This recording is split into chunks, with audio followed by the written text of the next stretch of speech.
Bienvenido. Iglesia Bíblica El Molino, cumpliendo la gran comisión de nuestro Señor Jesucristo de, por tanto, ir y hacer discípulos a todas las naciones, enseñándoles que guarden todas las cosas que os he mandado. Amén.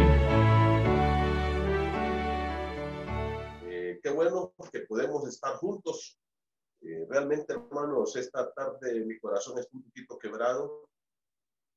Hemos estado orando por muchos hermanos, familias cercanas de nuestros miembros, a los cuales apreciamos mucho y pues algunos de sus parientes cercanos se han contaminado con el coronavirus y hasta ahora no habíamos tenido ninguna familia en la iglesia, pero esta tarde pues fui comunicado de una querida familia que dio positivo de nuestra iglesia y vamos a guardar la privacidad de nuestros queridos hermanos.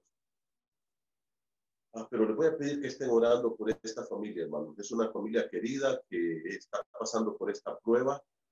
Así es que quiero animarles para que estén orando por estos hermanos. Son miembros de nuestra iglesia y estamos conmovidos y esperamos que Dios les sane, hermanos, si están ahí conectados con nosotros. Les amamos mucho y quiero que sepan que el Señor está con ustedes, que tienen toda la presencia del Señor, el poder de Dios, la gracia de Dios, la fortaleza de Dios, y que les animamos para que pongan en el Señor toda su fe y toda su confianza, de tal forma que puedan crecer en este tiempo de prueba.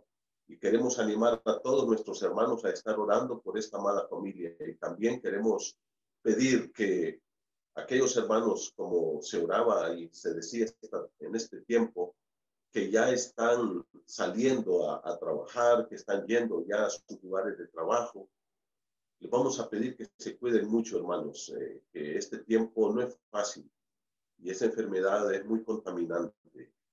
Por favor, váyanse con sus guantes, manga larga, mascarilla, gorra, bien protegidos, bien cuidados al llegar a su casa.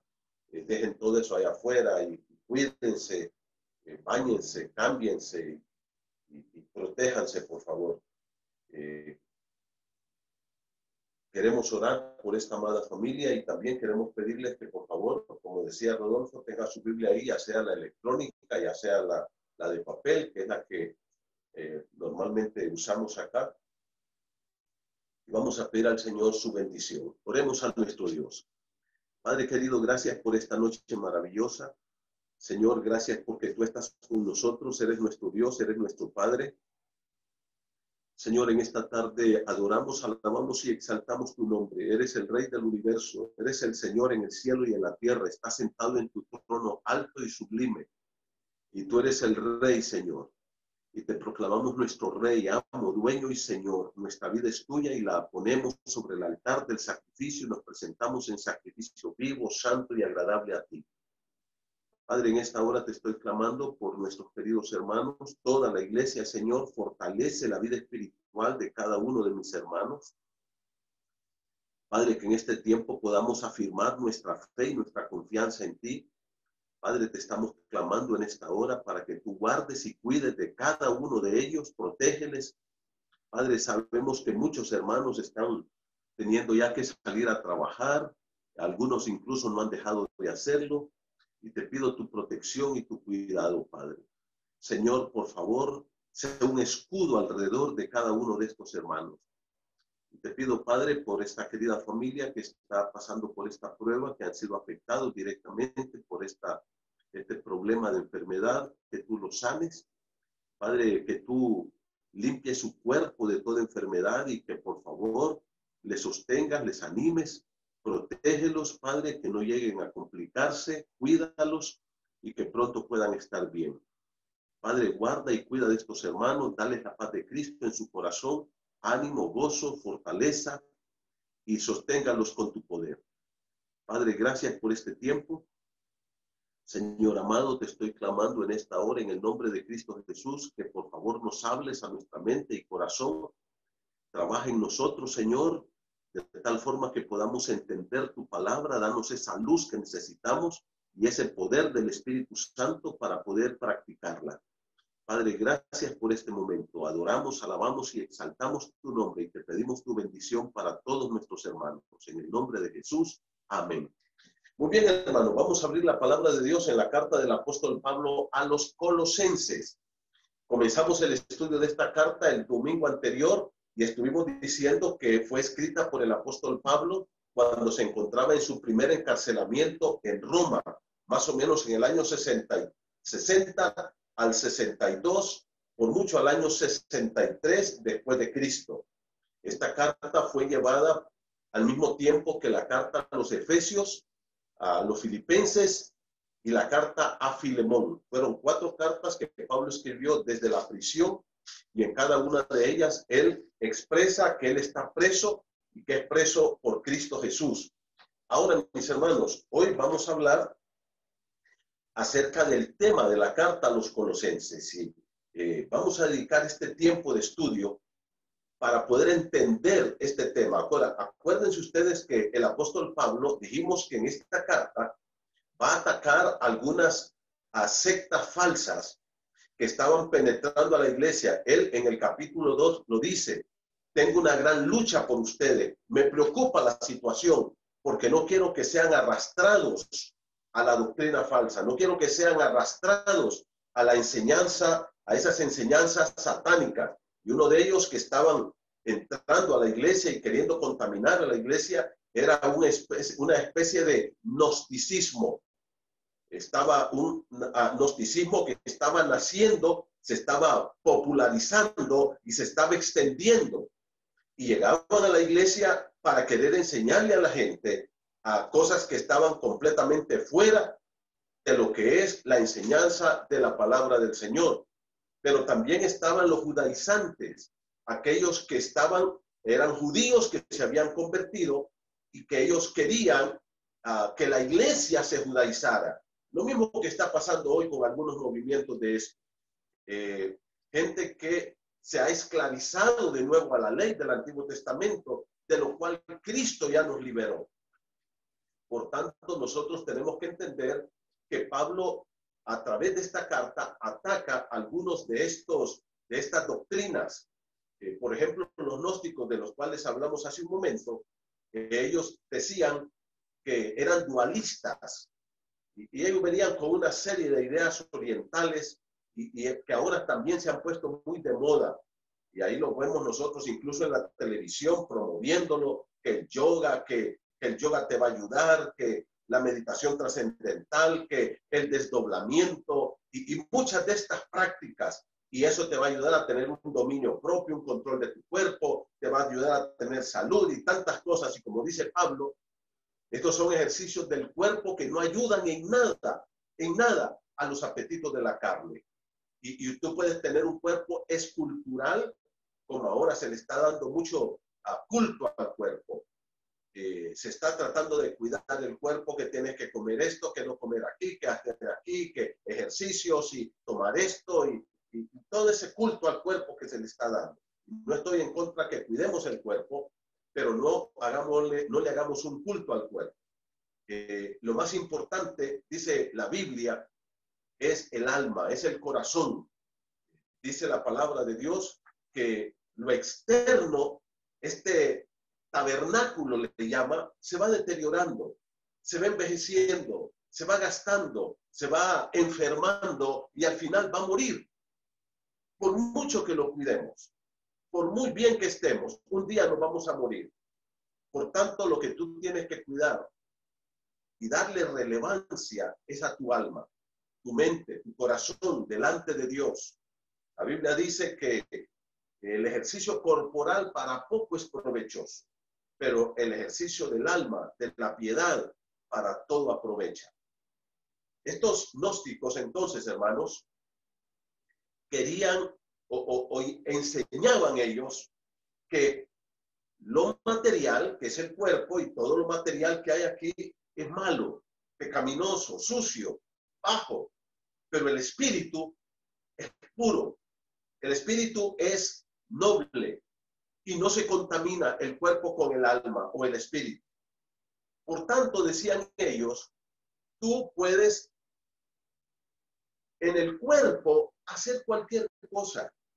Tú puedes cometer todo tipo de pecados y tu mente, tu alma y tu espíritu se van a mantener puros. Y Pablo dice, no, no, no, no, eso no es así, Señor. Si usted peca en el cuerpo, por ejemplo, en una fornicación, todo su ser se contamina, mente, alma, espíritu, voluntad, carácter, emociones, sentimientos, todo el ser se contamina. No es cierto que solo contamina el cuerpo. Pero por otro lado, entonces ellos decían, mira, si Jesucristo realmente fue Dios, entonces él no pudo tener cuerpo. Porque el cuerpo es malo y como Dios va a tener un cuerpo, entonces eso no. Entonces Pablo aquí, en esta carta, ataca estas doctrinas. ¿Y cuál es el tema entonces, hermanos, de la carta a los colosenses? Yo quiero que miren conmigo Colosenses capítulo 1, por favor, y vamos a leer el versículo 18. Mira conmigo Colosenses 1, 18. Y aquí Pablo lo expresa el tema de los colosenses de la forma más clara y directa y precisa posible. Leamos Colosenses 1, 18. Dice, y él aquí es el Señor Jesucristo, es la cabeza del cuerpo, que es la iglesia, el que es el principio, el primogénito de entre los muertos. Y aquí viene el tema, para. Ese para es una preposición que nos indica el propósito. Dice, para que en todo tenga la preeminencia. Ese es el tema. En otras palabras, el tema de la carta a los colosenses es, el Señor Jesucristo tiene absolutamente el primer lugar en todo el universo. Ese es el tema de esta carta. El Señor Jesucristo tiene absolutamente el primer lugar, o como le llama Pablo aquí, la preeminencia en todo el universo. Y ahora vamos a ir viendo a través de la carta cómo Pablo desarrolla este tema. ¿Cómo Pablo lo va desarrollando? Por ejemplo, ahí en el mismo versículo 18, dice que Dios puso a Cristo como cabeza de la iglesia. En la iglesia Cristo es preeminente, Cristo tiene que tener el primer lugar. Y como yo lo he dicho, nosotros, hermanos, no estamos viviendo, y eso lo voy a desarrollar un poquito porque esta semana estudiando, ayer, hoy, el Señor me dio una luz al llegar al capítulo 1 de Colosenses, el versículo número 13, para hablar un poquito acerca de esto de que hemos sido pasados del reino de las tinieblas al reino de su amado Hijo. Vamos a hablar un poquito a fondo de lo que es eso. Cristo es el que tiene el primer lugar. Cristo tiene el primer lugar y por eso lo puso como cabeza de la iglesia en la creación, en el universo. Pero yo les decía algo. En el Antiguo Testamento, y hay gente que anda confundiéndose y cree que es lo mismo predicar o enseñar o aplicar el Antiguo Testamento que el Nuevo Testamento. Y mucha gente se pierde ahí. Y es cierto, la Biblia es la palabra de Dios y yo no estoy diciendo lo contrario. Es más, yo defiendo a capa y espada ese principio, esa posición doctrinal, que la Biblia es la palabra de Dios. Y cuando digo la, es la única. Pero a esa palabra hay que aplicarle reglas de interpretación bíblica para predicarla de forma correcta.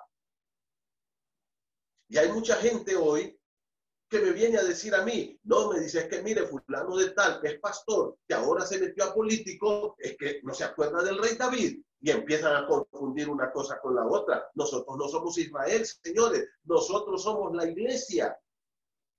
Dios no está tratando hoy con una nación teocrática. No existe eso en el universo. El señorío de Cristo, Israel, voy a aclarar eso, era una nación teocrática. Dios la creó, Dios la salvó, Dios la sacó de Egipto, Dios le dio la tierra, Dios le dio sus leyes, Dios ponía a los reyes, Dios le dio la ley, Dios le daba a sus reyes, Dios le dio a sus profetas, todo se lo daba a Dios. Porque era una nación teocrática. Dios era el rey de esa nación. Pero hoy no. Honduras no es una nación teocrática.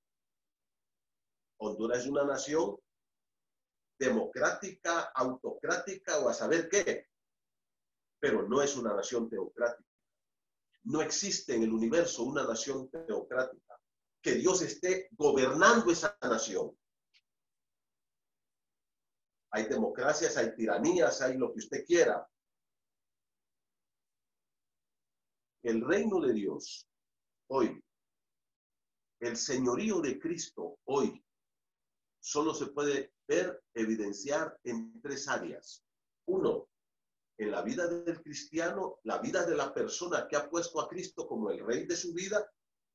Segundo, en las familias cristianas que como familia han recibido a Cristo y ponen en práctica entonces en su familia, en sus relaciones, como padres, como hijos, como esposos, como hermanos, en su vida económica, en todo lo que ellos hacen ahí, viven bajo las normas de Cristo. Cristo es rey de ese hogar. Lo tercero, lo que Pablo dice aquí en Colosenses 1:18, en la iglesia. La iglesia, hermanos, ahí hemos cometido otro error. Mire usted, a veces nosotros atravesamos los términos. Creemos que hay naciones teocráticas y creemos que la iglesia es democrática. Al revés, señores. Las naciones son democráticas, la iglesia es teocrática. Todo lo que se hace en la iglesia debe de ser ordenado por Dios. El liderazgo de la iglesia, ¿cómo debe de ser? La Biblia lo dice. ¿Quiénes deben de ser los líderes de la iglesia? Las personas que dirigen la iglesia. La Biblia lo dice. ¿Cómo se debe de tener el culto? La Biblia lo dice. El culto no debe ser humanista. El culto debe de ser teocrático. ¿Cómo quiere Dios que hagamos el culto en la iglesia? No es como a la gente le gusta. Lo que se predica, lo que se enseña en la iglesia, es lo que Dios dice en su palabra. Cómo se deben recoger ofrendas y cómo se debe sostener económicamente la iglesia, es como Dios lo dice en su palabra. Entonces, todo lo que se hace en la iglesia debe de estar bajo lo que Dios dice.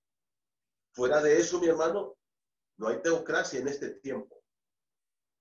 Cristianos rendidos a Cristo, caminando bajo los principios de su palabra, familias rendidas a Cristo, caminando bajo los principios de su palabra, e iglesias que han reconocido a Cristo como su rey, caminando bajo los principios de su palabra. Fuera de eso no hay más. No hay más. Por tanto, el tema de la carta a los colosenses tiene que ver con eso. El Señor Jesucristo tiene absolutamente el primer lugar en todo el universo. Puede ser que la gente no lo reconozca, pero Él tiene el primer lugar. Puede ser que la gente le da la espalda, pero Él tiene el primer lugar. Él es el rey, Él es el Señor en el universo. Puede ser que las naciones y los gobernantes le hayan dado la espalda, pero Él es rey y Él es el Señor del universo. La palabra que usa aquí el apóstol Pablo, mis hermanos, en el capítulo 1, verso 18, cuando dice, para que en todo tenga la preeminencia, esta palabra es una palabra muy importante, porque quiere decir para que en todo sea el primero, el principal. La palabra preeminente quiere decir aquí el más distinguido de todos. Quiere decir el primero en todo. Eso es lo que quiere decir. Cristo tiene la prioridad en el tiempo y en el poder. Él es eterno y Él tiene el primer lugar en todo. Él tiene la preeminencia. Cristo es el primero en el tiempo, pero también el primero en dignidad. La persona más importante del universo es nuestro Señor Jesucristo. Por eso Pablo dice, Dios quiere que en todo Él tenga el primer lugar. en todo, absolutamente todo. Ahora, hay una pregunta que debemos contestar en este momento, a la luz del tema de la carta a los Colosenses. ¿Cuál es la pregunta que debemos contestar, hermano? Dijimos que el tema es, el Señor Jesucristo tiene absolutamente el primer lugar en todo el universo. Y esto entonces nos llama a una pregunta. ¿Por qué se presenta Jesucristo como la persona más importante y más grande del universo? ¿Por qué Cristo debe tener el primer lugar? ¿Cuáles son sus credenciales para que Él tenga el primer lugar en todo? Y entonces vamos a contestar esta pregunta. En primer lugar, Cristo debe tener el primer lugar en todo porque Él es la imagen de Dios.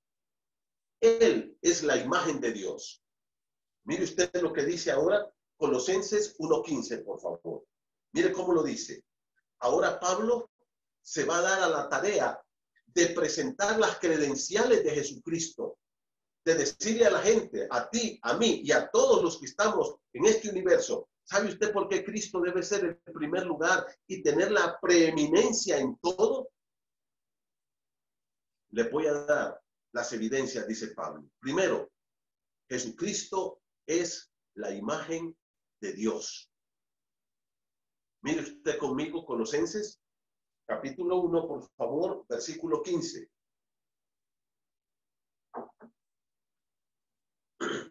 Dice la palabra del Señor.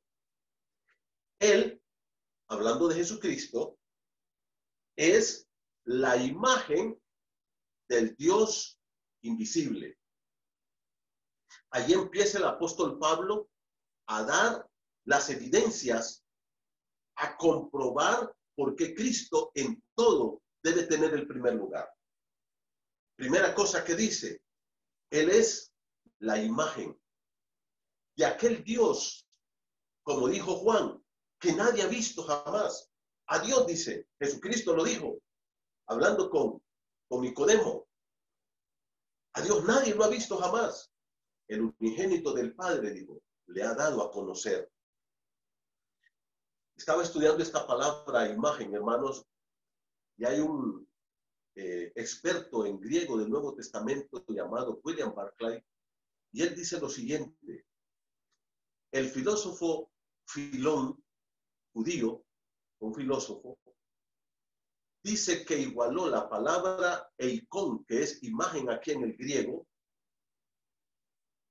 el eikon de Dios, la imagen de Dios, con el logos de Dios, de lo que el apóstol Juan menciona en Juan 1:1. O sea, imagen, eikon y logos, verbo, dice, están unidas la una con la otra. Cristo es el logos, es la imagen de Dios. Juan 1:1, en el principio era el verbo, el logos. Y el verbo era con Dios y el verbo era Dios. Mire que ahí hay tres oraciones bien marcadas y bien diferentes. Dice, en el principio era el verbo. Juan 1:1.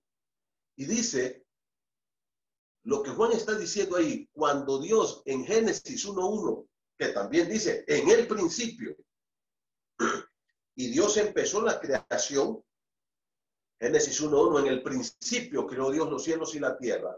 Ahora viene Juan el apóstol, en Juan 1:1, y dice, en el principio era el verbo. ¿Sabe lo que quiere decir? El verbo ya existía. Él no forma parte de esta creación. Pero mira cómo dice la segunda estrofa, la segunda línea de Juan 1:1. Dice, y el verbo estaba con Dios. ¿Se dan cuenta? Dice, estaba al lado de Dios. El verbo, dice, en el principio ya existía y ese verbo estaba con Dios. Quiere decir, al lado de Dios. Pero luego dice, y el verbo era Dios. Estaba con Dios, pero era Dios. Habla de una persona diferente. Porque La Trinidad no son tres dioses. Es un Dios que se manifiesta en tres personas iguales, el Padre, el Hijo y el Espíritu Santo, y los tres son Dios. Por eso dice, y el Verbo que estaba con Dios también era Dios. Por tanto, Jesús es la estampa o la foto de Dios el Padre. Quiero decirte, mi hermano, que como dice Juan 1:1, el Jesucristo ya era Dios antes de su encarnación. Por ejemplo, si usted recuerda, y si usted quiere, mírelo conmigo, por favor, en Juan 17, busque conmigo Juan capítulo 17, y mira lo que dice el verso 5. Mira lo que dice Juan 17:5. Vamos a leer la palabra. Dice Juan 17:5. Ahora pues, Padre, Jesús está hablando con Dios y le dice en esta oración, glorifícame tú al lado tuyo con aquella gloria que tuve contigo antes que el mundo fuese. Antes de su encarnación, Jesucristo era la imagen de Dios. Ya lo era, siendo Dios mismo. Por eso es que en el Antiguo Testamento la Biblia habla de el ángel de Jehová. ¿Quién era el ángel de Jehová? Era Jesucristo preencarnado. Pero, si ustedes recuerdan, hermanos, por ejemplo, cuando Sansón iba a nacer, el ángel de Jehová le apareció a la mamá de Sansón. Eso está en Jueces capítulo 13. Y le dice, tú vas a tener un hijo. Y la mujer sale corriendo y le dice al esposo, mira que vino un ángel ahí y me dijo que voy a tener un hijo. Y empiezan a orar y luego el ángel le aparece por segunda vez a la madre de Sansón de nuevo. Y ella corre y trae a su esposo. Platican y al final de esta plática, en el libro de Jueces capítulo 13, este hombre dice, el papá de Sansón, vamos a morir porque hemos visto a Dios. Porque ellos entendieron que el ángel de Jehová era Dios, y así lo dice la Escritura. El ángel de Jehová era Jehová en el Antiguo Testamento. Era Jesús preencarnado. Y el ángel de Jehová, Jesucristo, sigue siendo y será eternamente la imagen de Dios. Por eso, miren conmigo Juan capítulo 14, cuando le pregunta a su discípulo, Juan 14, versículo 8, Felipe le dijo, Señor, muéstranos al Padre y nos basta. Le dice Felipe, mira Señor, tenemos 3 años de estar contigo, ¿por qué no nos presentas al Padre, a Jehová? ¿Y qué le dice Jesús? Mira el versículo 9. Jesús le dijo, Juan 14, 9, ¿tanto tiempo hace que estoy con vosotros y no me habéis conocido, Felipe? ¿Y qué le dice? El que me ha visto a mí, ha visto al Padre. ¿Cómo tú dices, muéstranos al Padre? Ya se los mostré porque el que me mira a mí ya vio al Padre porque yo soy Dios. Entonces, hermanos, ¿por qué Jesucristo merece tener el primer lugar en todo? Primero, porque Él es la imagen de Dios. En segundo lugar, ¿por qué Jesucristo merece tener el primer lugar en todo? Ese es el tema de la carta a los Colosenses. Porque Él es el creador y el dueño de la creación. Vaya conmigo a Colosenses capítulo 1, por favor. Y vamos a ver ahora la segunda razón.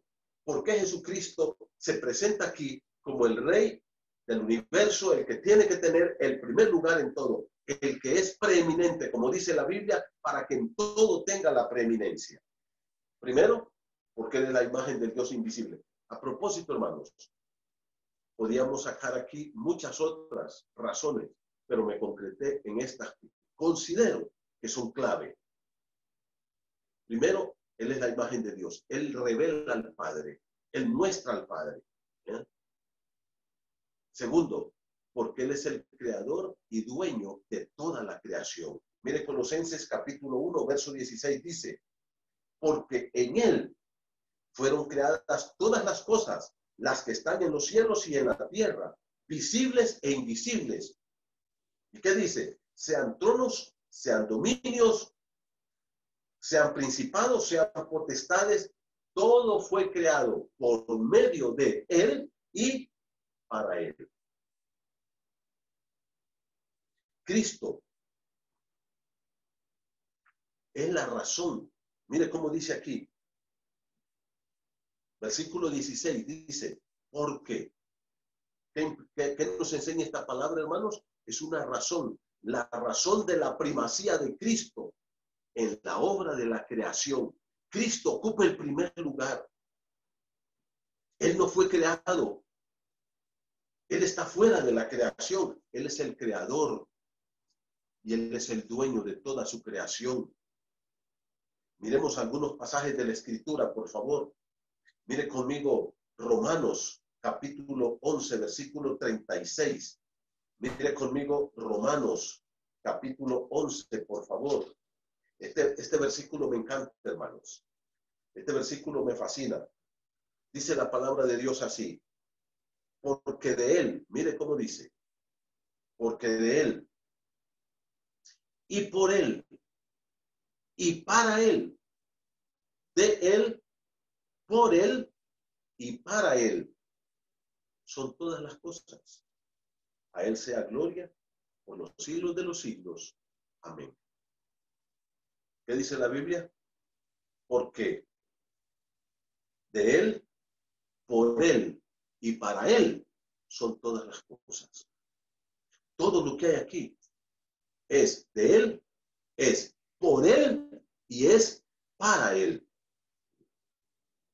En el libro de Juan, el apóstol Juan, en el capítulo 1, versículo 3 dice, mire conmigo Juan, capítulo 1, verso 3, por favor, hermanos.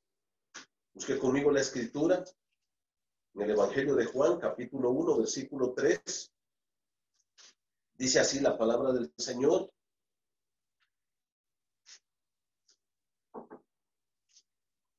Todas las cosas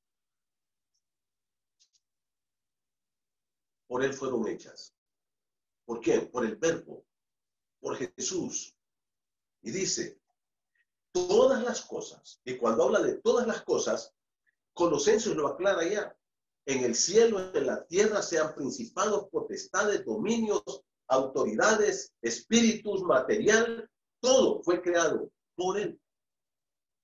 Y aquí Juan lo dice, miren, todas las cosas por Él fueron hechas.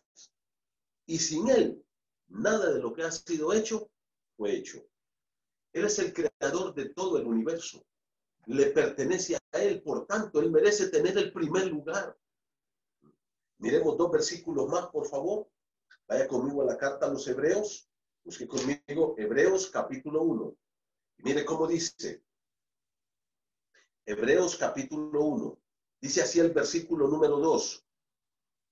En estos postreros días nos ha hablado por el Hijo. Dios nos habla por su Hijo. Y dice, a quien constituyó heredero de todo y por quien asimismo hizo el universo. Dice la Escritura que Dios puso a Jesucristo como el heredero de todo y por Él fue que hizo todo, para Él. Y mire lo que dice el capítulo 2, Hebreos capítulo 2, y dice así el versículo 10, porque convenía aquel por cuya causa son todas las cosas. Mire cómo dice, aquel Jesús aquí, y dice, por cuya causa son todas las cosas. Él es la razón por la cual todo esto existe.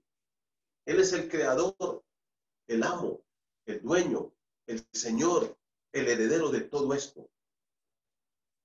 Entonces Cristo es el creador y es la razón de toda la creación, de todo el universo. Y no importa si es en el cielo o en la tierra. No importa si son seres espirituales o materiales. No importa si son autoridades o súbditos. Todo fue creado por Él y todo fue creado para Él. Entonces, ¿por qué Cristo aquí en la carta a los Colosenses dice que Él debe tener el primer lugar en todo? Para que en todo, dice, tenga la preeminencia. Número uno, porque Él es la imagen de Dios. Él nos revela al Padre. Él es Dios que se hizo hombre. Segundo, porque Él es el creador y dueño de toda la creación en todo el universo. En tercer lugar, porque el Señor Jesucristo resucitó con cuerpo glorificado para no volver a morir jamás. Y esto es clave, hermano, porque ya muchos habían resucitado antes de Jesús. En el Antiguo Testamento hubo varias resurrecciones. Cuando Cristo mismo estuvo en la tierra, resucitó a algunas personas. La resurrección más famosa es la resurrección de Lázaro, todos lo sabemos. Pero ¿qué pasaron con todas esas personas que Jesús resucitó? Están muertas. Volvieron a morir porque resucitaron con cuerpos igual al cuerpo que lo enterraron. Pero cuando Cristo resucita, Él resucita con un cuerpo glorificado para no volver a morir jamás. Mira lo que dice Colosenses 1:18, por favor. Vaya conmigo a Colosenses, capítulo 1 y versículo 18. Dice la palabra del Señor así: y Él es la cabeza del cuerpo. Estoy leyendo Colosenses 1:18. Acompáñenme, por favor. Y Él es la cabeza del cuerpo, que es la iglesia, el que es el principio, el primogénito de los muertos. ¿Qué dice que es Jesucristo? El primogénito de los muertos. Usted va a decir, pero ¿cómo es que Cristo va a ser el primogénito si ya otros resucitaron antes de Él? Pero Él es el único que resucita con cuerpo glorificado para no volver a morir jamás. Ahora, hermanos, esto es clave. Yo le voy a decir por qué es clave este punto que Pablo recalca aquí. Pablo lo recalca muy fuertemente. ¿Por qué? Porque cuando Cristo muere, lógicamente, para que resucite, tiene que haber muerto primero. Primero tuvo que morir. En su muerte, mire bien, Cristo dice la palabra, clavó nuestros pecados en la cruz. Y ahí lo vamos a ver un poquito más adelante. Cristo tomó mis pecados y Él fue clavado en la cruz y mis pecados fueron clavados con Cristo en la cruz. Y Él me liberó de la esclavitud del pecado. Pero también, allí en la cruz, Cristo derrotó a Satanás. Le dio un golpe mortal en la cabeza, cumpliendo la profecía de Génesis 3:15. Pero también allí en la cruz, derrotó al mundo. Dice Pablo que la cruz de Cristo, el mundo me ha crucificado ahí en la cruz de Cristo. Entonces Cristo en la cruz derrota al pecado, ahí clavó mis pecados, derrota a Satanás y derrota al mundo. Pero falta un enemigo, la muerte. Ahora Cristo resucita y en la resurrección Él derrotó la muerte. Él derrotó la muerte. Vaya conmigo a 1 Corintios capítulo 15, por favor. Vamos a ver lo que el apóstol Pablo explica. Este capítulo completamente nos habla de la resurrección. De la resurrección de Cristo y de la resurrección de los muertos. 1 Corintios capítulo 15. No podemos estudiar todo este capítulo, mi hermano, pero yo quiero que usted mire conmigo, por favor. Versículo número 26. Dice, voy a leer un poquito antes. Versículo 21 dice, porque por cuanto la muerte entró por un hombre, también por un hombre la resurrección de los muertos. La muerte entró por Adán cuando pecó y nos convirtió a todos en pecadores, y la muerte pasó a todos los hombres por cuanto todos pecaron. está establecido a los hombres que mueran una sola vez. ¿Y por qué muere? Porque somos pecadores. Y luego, ¿qué dice? Pero por un hombre, el segundo Adán, Cristo, ¿qué vino? La resurrección. Cuando Él resucita, derrota la muerte. Verso 22 dice, porque así como en Adán todos mueren, también en Cristo todos serán vivificados, pero cada uno en su debido orden. La resurrección, dice, tiene un orden. Ahora, yo quiero que usted mire conmigo lo que dice aquí. Versículo 23 dice, estoy leyendo 1 Corintios 15, 23. Esto es importante. Mire cómo dice, pero cada uno en su debido orden. Y luego dice, Cristo, las primicias. ¿Qué eran las primicias en el Antiguo Testamento, hermano? Era el primer fruto. Cuando alguien sembraba, vamos a decir, una milpa, las primeras mazorcas que estaban, se cortaban y se llevaban como una ofrenda al Señor para darle gracias por toda la cosecha que vendría. Ahora dice que Cristo es las primicias. Es el primero en levantarse de los muertos. Ahora mire cómo sigue diciendo.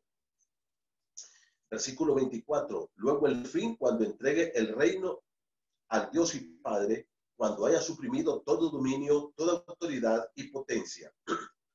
Verso 25.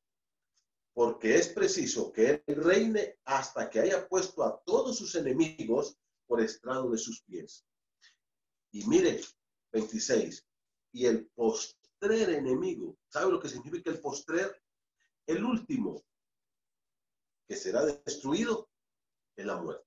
¿Se da cuenta? El último enemigo, dice, que Cristo va a destruir es la muerte. Ya la venció, pero todavía todos nosotros pasamos por la muerte.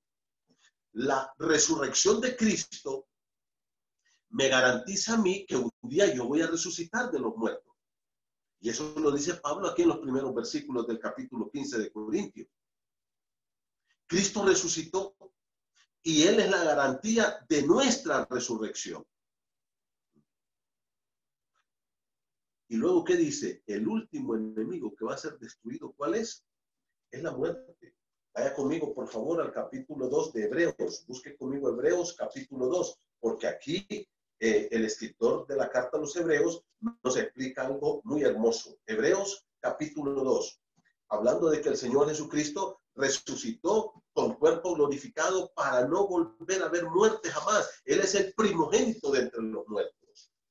Miren lo que dice el versículo número Hebreos, capítulo 2, verso 14, dice, así que, por cuanto los hijos participaron de carne y de sangre, nosotros somos humanos, carne y sangre, Él, Cristo, también participó de lo mismo. ¿De qué? De carne y sangre. Él se hizo hombre. Por eso Cristo se encarnó, porque Él venía a salvar. Él dijo, yo he venido a buscar y a salvar lo que está perdido. Y para poder salvarnos, Cristo tenía que morir. Y para poder morir tenía que ser hombre. Ahora, mire cómo dice. Él también participó de lo mismo. Y ahí en la cruz, Él murió. Y mira el verso 14 dice, para propósito, destruir por medio de la muerte al que tenía el imperio de la muerte, esto es al diablo. Cristo dice, le arrebató este imperio a Satanás. Claro, derrotó a Satanás, pero también le arrebató el imperio de la muerte.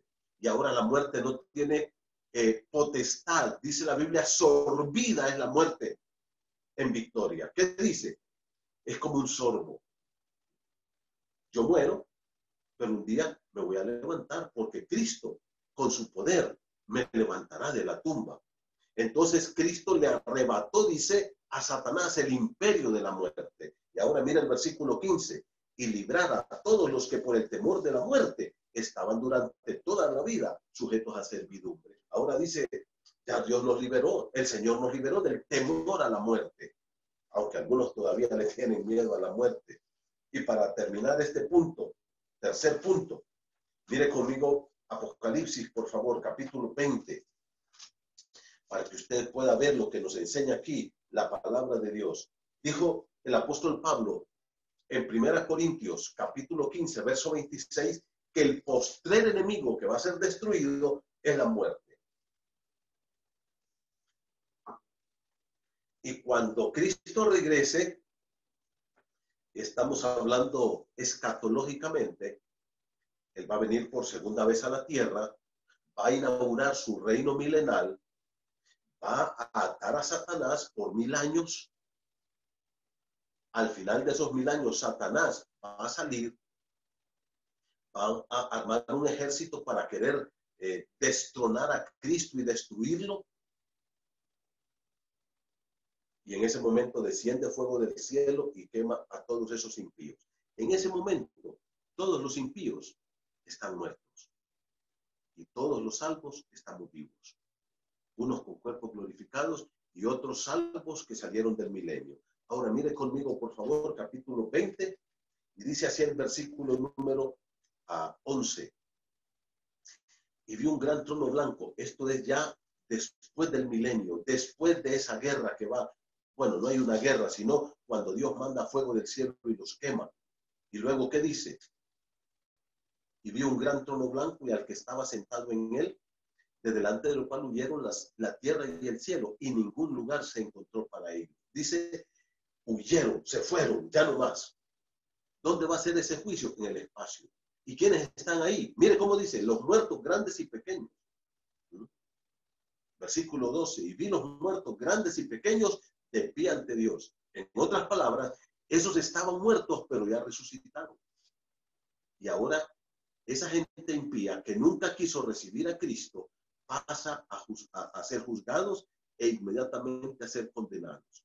Y son lanzados al lago de fuego. Pero previo, mire el verso 14 dice, y la muerte y el Hades, tómese ahí, Hades como sepulcro o lugar de los muertos, fueron lanzados al lago de fuego. ¿Se da cuenta? E inmediatamente van los impíos. Verso número 15, y el que no se halló inscrito en el libro de la vida fue lanzado al lago de fuego. Cristo destruyó la muerte, derrotó la muerte. Ahora, Él tiene vida en sí mismo. Por tanto, el Señor resucitado con su cuerpo glorificado nos liberó de la muerte. Y Él por eso merece el primer lugar en todo. En cuarto lugar, hermanos, ¿por qué Cristo merece el primer lugar en todo? Porque en Cristo habita toda la plenitud de Dios. En Cristo habita toda la plenitud de Dios. Vaya conmigo a Colosenses, por favor, capítulo 1, verso 19. Dice, por cuanto agradó al Padre que en Él habitase toda plenitud. Mire cómo dice, por cuanto agradó al Padre que en Él habitase toda plenitud. Y vaya conmigo al capítulo 2, versículo número Colosenses, capítulo 2, versículo número 9. Dice, porque en Él habita corporalmente toda la plenitud de la deidad. Dos veces la misma palabra, plenitud. En Cristo habita corporalmente, o sea, en ese cuerpo, toda la plenitud de la deidad. Cristo tuvo un cuerpo siendo Dios y se unieron estas dos naturalezas, la naturaleza humana y la naturaleza divina, en una persona, en la persona de Jesucristo. Dos naturalezas que se unieron sin mezclarse entre ellas, se unieron por la eternidad. Y por eso, hermanos, Cristo va a regresar por segunda vez, glorioso. Ese Cristo que nadie ha visto todavía, que está narrado en Apocalipsis capítulo 1. Ese Cristo majestuoso. Él se puso, dice la Biblia, un velo de carne. Se cubrió. Y anduvo como un judío normal. Y no lo conocieron, dice Juan capítulo 1. A lo suyo vino y los suyos no le conocieron. Nunca supieron que era el Dios hombre, el Mesías, que se había encarnado. La palabra plenitud aquí, hermanos, es una palabra clave en este estudio. La palabra plenitud viene del griego, del idioma griego, pleroma. Y esta palabra quiere decir la totalidad de los poderes y de los atributos divinos. El señor Lightfoot dice que la palabra plenitud quiere decir la totalidad de los poderes y de todos los atributos divinos. La palabra pleroma quiere decir llenar hasta arriba. Todos los atributos de Dios, toda la esencia de Dios, todo el carácter de Dios, toda la naturaleza de Dios, mi hermano, tiene su hogar, su tabernáculo en Jesucristo. Como lo dice Juan 1:14. Y vimos su gloria, dijo, gloria como la del unigénito del Padre, lleno de gracia y de verdad. Él puso su tabernáculo entre los hombres. Cristo es la plenitud de Dios, hecho hombre. Y por eso, hermanos, Él merece tener el primer lugar en todo. Y por último, en quinto lugar, ¿por qué Cristo merece tener el primer lugar en todo? Ser preeminente, porque Cristo es el misterio de Dios, en quien están escondidos todos los tesoros de la sabiduría y del conocimiento. Todos los tesoros de la sabiduría y del conocimiento. Vaya conmigo a Colosenses, mire conmigo el capítulo 1. Dice así en el versículo número 27, y aquí Pablo va a hablar de nuevo de otro misterio. ¿Se acuerdan? Un misterio, hermanos, en la Biblia y en el lenguaje cristiano evangélico, no es algo que esté escondido ahí y que tenemos que tener una meditación trascendental y que tenemos que tener, como decían los gnósticos, el desdoblamiento y un misterio para poder entenderlo. No. Misterio es algo que estaba oculto y que Dios no lo había querido revelar. La iglesia es un misterio. Dice que Dios lo tenía oculto. Efesios 2 y 3. Y luego, ¿qué dice aquí? Que Cristo es el misterio de Dios, en quien están escondidos todos los tesoros de la sabiduría y del conocimiento. Dice la Escritura, leo para ustedes el versículo 1, verso 27. A quienes Dios quiso dar a conocer las riquezas de la gloria de este misterio entre los gentiles. ¿Cuál es el misterio? Cristo en vosotros, la esperanza de gloria. Miren qué lindo. Dice, ¿sabe cuál es el misterio? Que Cristo está en mí. Dice, Cristo en vosotros, Cristo vive en nosotros. Y Él nos trajo una esperanza gloriosa. Pero vaya conmigo al capítulo 2, verso 1, dice, porque quiero que sepáis, hermanos, cuán gran lucha sostengo por vosotros y por los que están en la Odisea y por todos los que nunca han visto mi rostro, para que sean consolados sus corazones, unidos en amor. Mire aquí, hasta alcanzar todas las riquezas de pleno entendimiento, a fin de conocer el misterio de Dios el Padre, Cristo. El misterio de Dios el Padre, ¿sabe cómo se llama? Se llama Cristo. Versículo 3. En quien están escondidos, ¿en quién? En ese misterio de Dios que se llama Cristo, todos los tesoros de la sabiduría y del conocimiento. En otras palabras, hermanos, todo lo que usted sabe y todo lo que aquellos grandes científicos pueden saber, todo lo que un estudioso puede saber, todo lo que un maestro puede enseñar en las universidades más grandes, todo lo que esos inventores nos han estado trayendo, que son genios. ¿Saben lo que dice la Biblia? Todo eso Cristo se los ha dado. Y todo lo que usted necesita saber para vivir, porque una cosa es la inteligencia y otra cosa es la sabiduría, está en Cristo. Cristo es el que nos enseña a vivir correctamente. Cristo es el que nos enseña a vivir de la forma correcta. Entonces dice que todos los tesoros de la sabiduría y del conocimiento están escondidos en Cristo. A mí me llama mucho la atención el orgullo humano, ¿no es cierto? científicos que solamente porque tienen un poquito de inteligencia que Dios se las dio, se vuelven en contra de Dios, volviéndose ateos y negando la existencia de Dios. El orgullo humano. Somos demasiado soberbios. El hombre, por ejemplo, cree que él puede llevar su vida, que él no necesita a Dios, que él no necesita a Jesús, que él no necesita la palabra. Y el hombre va dando tumbos y va dando tumbos y va tropezando. Y a veces su vida se va haciendo pedazos, pero él sigue encaprichado en su orgullo.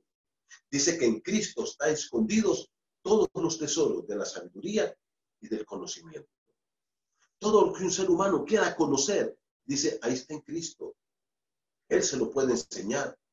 Y toda la forma de vida que nosotros debemos de llevar, ahí está en Cristo. Por eso el principio de la sabiduría es el temor de Jehová. Hermanos queridos, concluyo con esto. La palabra de Dios nos enseña en el libro de Colosenses como tema que Cristo es, el Señor Jesucristo tiene absolutamente el primer lugar en todo el universo.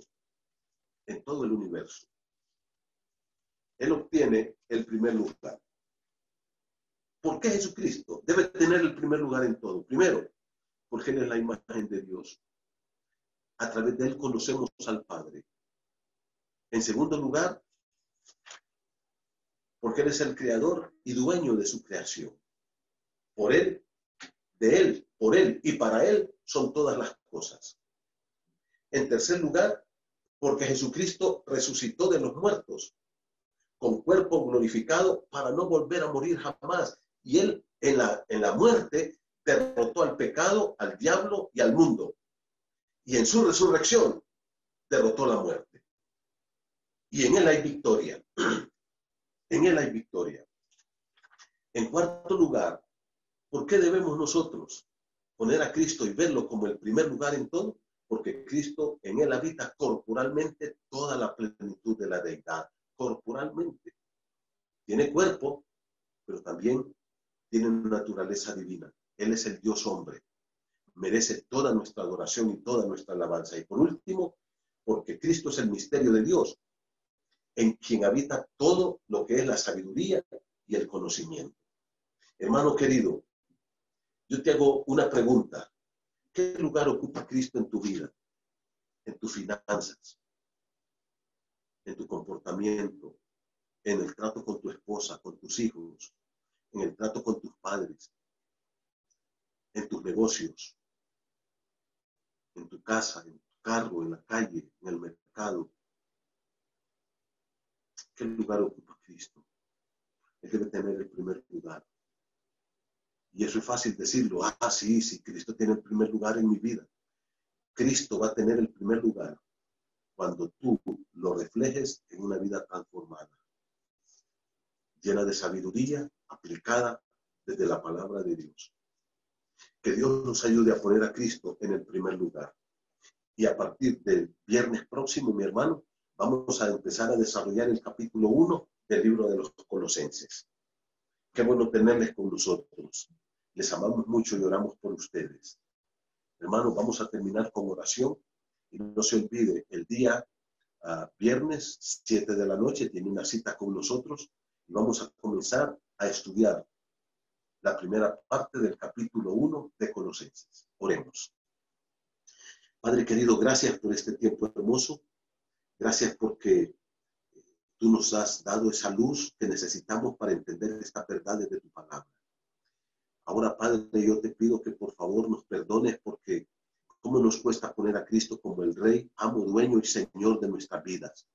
Renunciar a nuestro propio orgullo, caprichos, a nuestras propias ideas, renunciar a nuestros pecados, renunciar a todo esto, Señor. Y en lugar de ello poner a Cristo y seguir a Cristo y amar a Cristo y obedecerlo y servirlo como Él lo merece. Padre, por favor, ayúdanos a evidenciar con una vida cambiada y transformada que Cristo es el Señor de nuestra vida. Bendice tu pueblo, Señor. Llénalos de paz. Te pido toda tu bendición para ellos. Padre, hermanos, amigos, familia de nuestros hermanos que han sido afectados por este problema del coronavirus, te pido que tú los sanes, que tú les des paz y fortaleza y ánimo y gozo, y que su fe sea fortalecida en este tiempo de prueba. Guárdanos esta noche y danos la paz de Cristo. En el nombre de Jesús. Amén.